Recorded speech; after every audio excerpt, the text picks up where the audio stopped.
So Phil Daian is a PhD student in computer science at Cornell University, and he is advised by R.A. Jules. I see he's renamed his talk to MEV What Do, which I love. I think we can just get started. Phil, you want to take it away?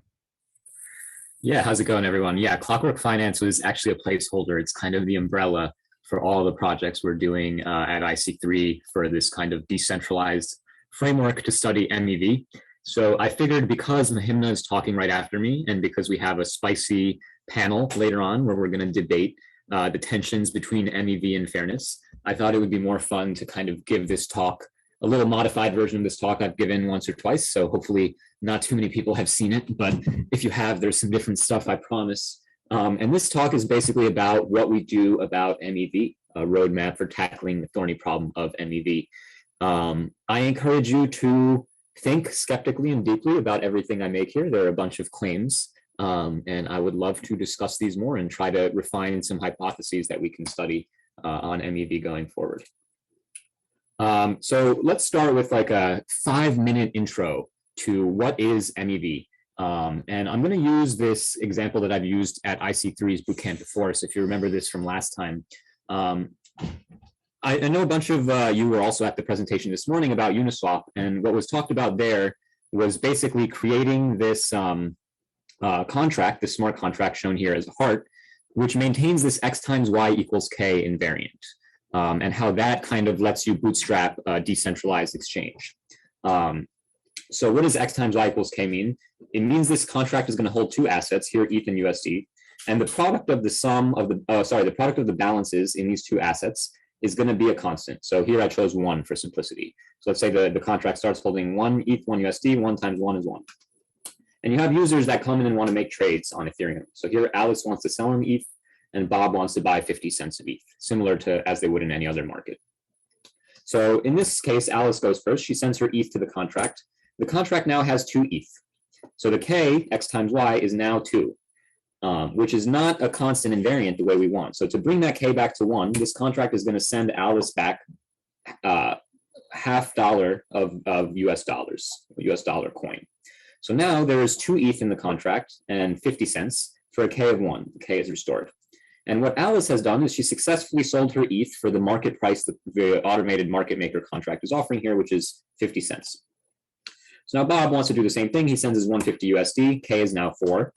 So he has to get 1.5 ETH back to restore the K of 1. Great, so everyone's happy and we've created this wonderful, fantastic exchange that doesn't require any counterparties where everyone can just trade at any time. But there's a fly in the ointment, which is what if instead, in these two trades, Bob goes first? So here Bob's going to send his money to the contract. He makes a K of 2.5. He's going to get back 0.6 ETH to restore 0.4 ETH and 2.5 USD in the contract for a K of 1. Alice is now going to go again, send her ETH to the contract, which now has 1.4 ETH, making a K of 3.5. And she's going to receive back $1.80 in USD for her ETH. So what's the difference here? In cryptocurrency systems, the difference is which order the transactions were included in. And in the left order, Bob gets a better deal. So here he gets 1.5 ETH for his USD. Here he only gets 0.6 ETH. On this right side, Alice gets the better deal. So here she's getting $1.80 for her ETH, and here she's only getting 50 cents. So who picks the winners and losers in this system, and who picks which users get better prices and which users get worse prices? That's where this concept of minor extractable value comes in, and this is something we've talked about quite a few times today. And it's a measure of how much cryptocurrency a malicious validator in proof-of-work systems, this is a minor, but it doesn't have to be, can extract from a system by reordering, censoring, and or inserting new transactions or otherwise behaving maliciously on a cryptocurrency network. So basically, it's if a miner is trying to just manipulate the market and extract as much money as possible from the system, how much are they going to make? That quantity is what we refer to as the MEV of a system. More formally, this basically talks about a set of user transactions T. So this is the set of transactions in the mempool that are in flight on the network. This would be Alice and Bob's transaction in the previous example. An initial state S. So this is the state of the world. This is how much ETH and USD the Uniswap contract has at the beginning of execution. And this basically is determined by the current state of the blockchain. And a set of contracts C. So these are the set of contracts that miners know about and can insert their own transactions or otherwise use to pull off MEV extraction. Why do we have this set of contracts? Well, if we could allow miners to use any contract, they could potentially have a contract that just stores like trillions of dollars, or they could have contracts that create new zero-day exploits that we can't model in the system. So in some way, we have to bound basically what actions the miners know about, and this is how we do it in our definition. Notice there's 3 degrees of freedom here: inserting, censoring, and reordering. These are all important to MEV. Specifically, a lot of people talk about MEV as the profit miners can make from reordering. That's not correct. It misses quite a lot of MEV. So any system that kind of just handles ordering only and also doesn't handle insertions and censorship is not a solution to MEV, and is not kind of tackling this fundamental issue. It's really the combination of all these 3 powers that's very important in the system. So MEV is super important, and we've seen this in practice. To understand why MEV is important, it's important to understand why we created this definition in the first place. So the reason this definition was kind of specified in FlashBoys 2.0 and in follow-on work and in talks I've been giving kind of since that time is because MEV as a kind of state space search problem unifies all of these previously disparate fields of study that seem totally disjoint. So one example is arbitrage. And this refers to the study of bots on Wall Street, high-frequency traders and other programmatic actors who are extracting money from users of the system. Things like trading firms, high-frequency trading firms, more advanced hedge funds, entities that sell user order flow, all kind of fall into this category. The second category is exploitation. So how do you get the exploit cost of a system?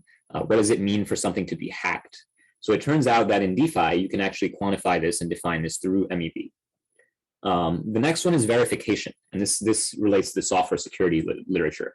So a lot of work that I worked on early in this space included things like KEVM, which is a formal model for the Ethereum virtual machine in a formal semantic language. And there's a lot of literature on how do we programmatically analyze these smart contracts that people are writing and pull out and prove useful safety and security properties for them.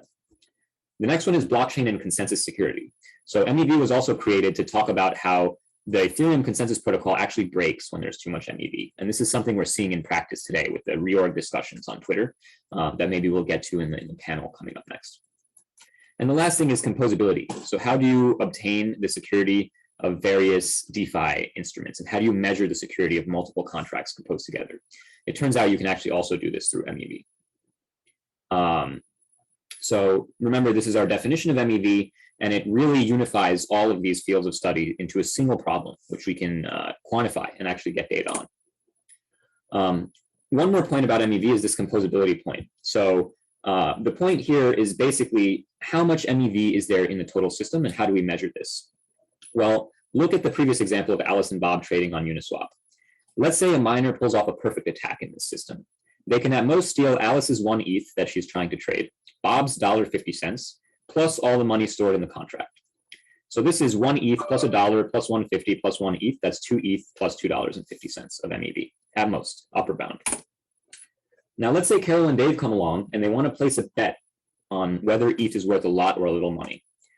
They create this new contract called price bet, which looks at the state of monoswap, of this swap contract, and uses it as a price oracle, basically uses this as a proxy for what is the next real price on the network. And using that, they can place a totally decentralized bet without using any external oracles, like we kind of heard in the Uniswap talk earlier. So let's say Carol and Dave each send 1,000 ETH into this contract, which just looks at the state of this in the future and then pays Carol or Dave the full pot, depending on whether there's more ETH or US dollars in this contract. Well, now you've increased the MEV of the system to 2,002 ETH, the sum of these bets, plus all, 2,000 ETH plus all the original MEV. So the point here is that when you're doing security of your application and when you're measuring the MEV security, you also need to reason about every other contract that's being deployed in the system and every other contract on the network that may use or affect the security of your contract. This is particularly relevant when we're building complex DeFi protocols like derivatives, oracles, and other systems that call each other. So you may have a security analysis that's totally tight, but you may have someone else come in and be a bad citizen on the network, which will actually reduce the security of your original contract and your original argument by giving miners or validators in proof of stake way more incentive to attack you. So using this, we also define smart contract composability and what it means for two contracts to compose securely. Basically, we say contract C, a set of contract C composes with a new contract C prime in states, a set of states S prime. If adding C prime to C doesn't expose more MEV than having just C by itself. So basically, when we add this new contract, the MEV of the world does not increase. That means these two things compose. Note that by more, we just mean that it's bounded by some function. So obviously, adding new contracts will always increase MEV a little bit, but we don't want it to be something like this, where it's an unbounded MEV increase. And we call this universal composability if it holds for all contracts. This should say C. Oh, sorry, C prime, yeah. So set C composes universally if no matter what other contract you add, and no matter what state you start in, the MEV kind of does not change. And this is very rare in practice. This is only for like isolated contracts that don't use any other contracts. Okay, so that's an intro to MEV. So let's kind of go a little high level and talk a little bit philosophical about why does this matter? Why are we here? What are we building? And what do we do about this? So just a reminder, this is Nakamoto's white paper. This is the original security argument for Nakamoto-style consensus or Bitcoin. And basically says the system is secure as long as honest nodes collectively control more CPU power than any cooperating group of attacker nodes. But really what we care about and why most people are interested in Bitcoin, my hypothesis, it has nothing to do with CPU power. It has to do with the economic argument that having more CPU power requires more money, and therefore attacking the system is expensive. This is especially true once we have liquid staking and mining products, delegation, and bribery infrastructure. When you can easily rent someone else's hash power, the economic security argument really comes into play, right? Because it doesn't matter who controls more CPU power, it matters who can rent more CPU power, and that's a much more economic argument. So we're here because we want to build systems that are economically robust and secure. And it's not enough to simply build systems that are secure when you assume that the participants in the system are honest. So what does this mean for MEV? Well, what this means for MEV is that MEV actually opens up a whole bunch of games in the protocol, where the rational behavior is not to do the default protocol software. It could be to reorder transactions to censor, or to reorganize the blockchain to attack other validators in the system. This is something that was originally pointed out for fees in a paper on the instability of Bitcoin without the block reward. But it also holds if you view MEV as a fee abstraction. And the consequence of this game here is basically clear. It's that anyone who plays the game purely extractively, purely for profit, and doesn't care about ethics and doesn't care about honesty is going to be more profitable in the system than people who do not. And what this means is that people who are not ethical about MEV, people who don't care, who just go for profit, are going to have a vector to concentrate money and CPU power to themselves in the system that's very direct. So their influence is going to increase through this behavior. This includes things like selfish mining, active MEV extraction, 51% attacks on the blockchain, forming minor cartels that censor each other or fix prices, etc. So to be useful, the system still has to be able to exist and to serve users and provide the stated security properties, even in a universe where the above incentives are set up and exist, because that is the universe we find ourselves in today as a cryptocurrency community. So my argument is that because this is the case, because this centralization incentive is so strong, it really is self-defeating to the goals of creating a robust system to extract MEV suboptimally. What do I mean by this? Well, I mean that because pure extraction, because cynical pure extraction rapidly concentrates CPU power to people who are engaging in it, to avoid this concentration, we actually need everyone to engage in extraction to the best of their abilities. Why? Because this is going to lower the margin of validator unfairness that's created. For example, when people are in different regulatory regimes, when people have different investor relationships or trade-off preferences, any actor that leaves MEV on the table directly leaves it on the table for people who are willing to attack the system and who are willing to use these exploits. And again, remember the point of Bitcoin and Ethereum is to build systems that are robust against actors like nation states, private corporations that are cynical and extractive. All of these actors are going to extract MEV, right? So for the remaining ones, for the honest ones, we need to make sure that power is not siphoned away from them by these actors. The other thing is anecdotal. I've talked to a lot of stakers and validators in ETH and ETH2 in the space. And most of them just aren't willing to leave profit on the table, right? So assuming we're going to exist in this reality where MEV just occurs and is like left out there for everyone, in my opinion, it's a fallacy, and it's a little bit naive, because that's simply not, when you're making the business case and when you're operating on razor thin margins, not taking an available edge is simply not an option. So I think a lot of debate in this community has come about, MEV extraction is basically, enshrining burglary, like letting people break into users' houses, break down their door. It's the mafia, it's thugs, whatever it might be. And this is kind of the joke I had in my blog post about it. And again, it relates to the previous argument that like cryptocurrencies exist to operate and to move power on a geopolitical power scale, right? We are building these systems to be relevant internationally and to be relevant to geopolitics. If not, then as a system of money, they've patently failed. And when you look at the power dynamics between nation states, when you look at the things like the cold cyber espionage war that's going on between the United States, Russia, and China right now on 3 different axes, if you look at nuclear proliferation or any other technology that's involved in geopolitical conflict, the technology does end up getting developed to the maximum extent, pretty much universally, right? And there are many, many actors who operate on blockchains today who will have absolutely no problem attacking blockchains through MEV. Absolutely no problem. If they don't have a problem hacking US elections, they won't have a problem hacking Uniswap, trust me. So we have to deal with this. We have to deal with these people, and we have to build systems that are robust against them. We can't kind of stick our heads in the sand and say like these attacks will not happen because we've kind of assumed them away, or because we're all kind of nice and here for good purposes. That's not the case. All right, so we have to deal with MEV. What about just changing layer 1 or changing the protocols that we use to eliminate MEV? So there's just no more MEV left in the universe, 0, right? That is also a fallacy in my opinion. So MEV comes from these 3 fundamental places, in my view, in blockchains. And this is something that I will link to you, a blog post that I go kind of more in depth into this on. But this is an argument basically for why we will never be able to reduce MEV to 0. Note that this does not mean that we can't do things like reduce sandwiching attacks on Uniswap, reduce specific kinds of predatory MEV, etc. That's not what I'm saying at all. I'm not saying that. What I'm saying is that we will never be able to take MEV to 0, no matter what kind of silver bullet we have, no matter what kind of protocol, and no matter what kind of technical solution, whether it's Chainlink FSS, whether it's Arbitrum, whether it's whatever you want to call it, you're not going to have a technology box that takes this problem away. Why? That's because MEV comes from 3 different places in the systems that we're building. Transcriptability, interoperability, and diverse trust models. So I'm going to go through these one at a time. The first one is transcriptability. What does this mean?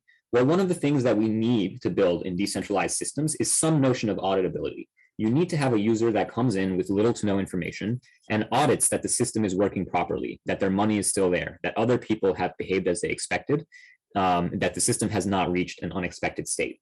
We need this to decentralize trust. If I can't have any insight into the system, there is no decentralization of trust. This is something that's like really, truly fundamental and not formalized in any academic work, but to me, it's very, very clear that auditability is required for decentralization. A good example would be the Zcash inflation bug, right? That is technically open source and technically out there, but if someone triggers the bug, it's not possible potentially for some class of bugs to audit that. And that is a major centralization vector to kind of the few people who understand that cryptography. So in general, if you want to decentralize trust, you need to let people audit their own systems. And if we want to do this in a decentralized way, in this path that we've been exploring, you need to do this cryptographically. So you need to do this with mathematical kind of physical world assurances that their data has not been tampered with. And we use entropy for that. We use cryptography. We use signatures, right? As soon as you've done that, you've also introduced bribability into the system. So this is an article from 2018, which covers this in great depth for consensus systems, elections, and other sort of systems. Basically, it says that once you can generate these cryptographic transcripts, you can sell people, or people can buy from you certain actions on these transcripts. And that creates a trustless bribery infrastructure that's very difficult to stop. And this creates MEV, because as long as we're using these systems for people, for things of value, and as long as users can be bribed, or as long as certain users prefer certain outcomes to others, there will be a financial incentive for them to incentivize certain outcomes, and that directly creates MEV. So this is never going away. It doesn't matter what kind of fair ordering you use. There will still be an incentive to have outcome A over outcome B and to trustlessly bribe users for that, and you will still be able to build that infrastructure. So that is not going away. The second prong of why MEV is fundamental is interoperability. So what we see in blockchains is a variety of different blockchains with very different trust models and execution models. Here's Bitcoin, which has very little interoperability with other systems and very little programmability. Ethereum has very, very high interoperability. You can program any Turing complete validation script. You can have light clients for other chains, etc. Cosmos, again, has interoperability that's different on each zone in their system, and that's programmable per application. So anytime you have these different systems people are using and you have information flowing across the boundaries, that's going to create some sort of incentive to make these two systems interoperate, to arbitrage their prices together, to ensure they have the same Oracle data, whatever it might be. There is some financial incentive to make sure data flowing across these boundaries is in sync. And anytime you have composability, you also have risk, because one of these things or both might fail. And you need to be subject to the set of both of their guarantees rather than just a single world here. So anytime you have risk and you have an incentive to do something, you're creating basically an arbitrage game. So this arbitrage game across systems that derives profits from risk, this is MEV, and it's fundamental to having multiple trust zones that you can arbitrage information between. Notice that even in decentralized systems, it's not like everyone in Ethereum gets this profit, right? Whichever bot is running this arbitrage, whichever set of actors are involved here, they're the ones who get the profit. So that is by definition MEV. Okay, lastly, diverse trust models. So another source of MEV is that people just don't trust the same things in their life, right? So here's an example of Equitas, which is a family of fairness protocols you're going to hear about in the next talk. These are protocols you can use to stop miners from interfering in your transaction order. Here's 4 different protocols that are all part of the Equitas family and described in the paper. They all have different properties. Some of them assume a synchronous network and break if the network is not synchronous. Some of them assume a leader, some of them don't. Some of them are more resilient to corruption, some of them are less resilient to corruption. They have different liveness properties. And again, there's a question of which nodes do you use, right? So like these protocols are also parameterized on which nodes are running it. If a large number of nodes receive some transaction before another, then we output it first, but which nodes, right? So even though you have fairness protocols on paper, you need to actually make these real. And it's very, very unlikely that the entire world is going to agree on a single fairness protocol, a single set of nodes, a single set of assumptions. You're probably going to have many different fairness protocols that are running in parallel. And as soon as you have that, you have MEV. So any protocol that's parameterized on these assumptions can't be universal, right? And fairness protocols will always carry some assumptions. You always have to assume something about the world to get any definition of fairness. That's fundamental. I say this reduces to the libertarian pipe dream of a universal property ledger. So it's me kind of crapping on Bitcoin maximalists.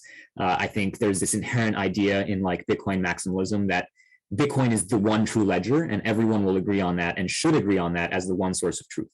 And that is a fantasy. People just do not agree on single ledgers of any kind. So expecting them to agree on a single fairness protocol, in my opinion, is also a pipe dream. So therefore, arbitraging between fairness protocols and taking advantage of these assumptions at the edges is also always going to create MEV.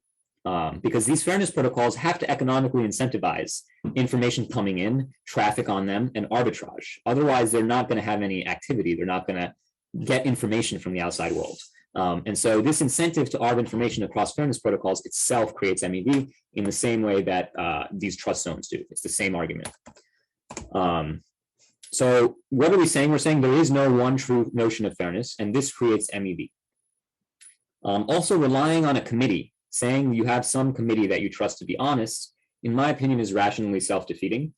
You can see the previous argument on kind of nation-state economics and rationality. I think the only reason Bitcoin has not been attacked now is because it is actually expensive. So moving that to a kind of social assumption, I think, is very dangerous. It collapses back to a world of trust. and building systems perhaps that run DFT agreement or do things more in that style, which I think is self-defeating for the goal of cryptocurrencies as a whole. Last thing is MEV is actually a good thing sometimes for permissionless systems. So in Uniswap, MEV is in some ways a bribe for bots to come and bring the price to the market price if there's a bigger centralized exchange. On MakerDAO, loans and collateral needs to be repossessed. Someone needs to pay gas for that. So who pays the gas, especially if the gas spikes? It's these bots that are incentivized by getting a percentage of your collateral when it's liquidated. And that is a bribe, and that's MEV. And without it, the Maker protocol either wouldn't work or would have to rely on a permission set of actors to do these liquidations, both of which are self-defeating. Thanks. 0x, same thing with order book liquidity. And other contracts like CryptoKitties and games and things like that often bribe users to pay gas to do things like birth new cards, create new system states, etc., advanced lotteries. So these systems are only decentralized and permissionless because the MEV is permissionless and can be extracted by anyone. If this couldn't be extracted by anyone, then the systems are not permissionless. If this can be extracted by anyone, then that's MEV. So like that, there's the tension between permission systems and MEV kind of laid bare. And that means that there are actually protocols that want to build using MEV and like don't want to reduce MEV to zero. That doesn't mean they want to allow predatory MEV or they want to allow all kinds of MEV, but they can't build systems in a world where MEV is zero. It's just not possible for them. And that's not because they're profiting from MEV or because they don't understand. It's because they actually do understand how they kind of need to advance these permissionless systems. All right, common misconceptions about my talk that I want to address because we're going to have a longer panel discussion after Mahimna kind of shoots a few counterpoints at you next. I'm not saying that MEV cannot be reduced from today. That is not what I'm saying. There are many ways to reduce the freedom that miners have in doing things like sandwiching users deterministically and other forms of MEV. So there are many, many prongs, many approaches to do this. Fairness protocols are not the only one. There was a good post, I think it was by Tom Schmidt recently. I tweeted it, so feel free to scroll down my Twitter a little bit, basically laying out how you can reduce MEV through fairness protocols, private mempools, protocol negotiation, and restructuring dApps. So I'm not saying MEV should not be minimized. I'm also not saying MEV is a virtue. I'm not saying like you're a saint for extracting MEV. It is required to make systems work in a rational context. That being said, I see it as a necessary evil, right? So we need to deal with this. We need to handle it. We should reduce it. And we shouldn't shy away from it, but we also shouldn't glorify it and increase it. And I'm also not saying today's system is the most least unfair. So like, I'm not saying it's fair today or that today is like amazing and like we should keep it the way it is today at all. Actually, you know, we all work very hard, I think, in IC3 and me personally to move the system forward from the status quo.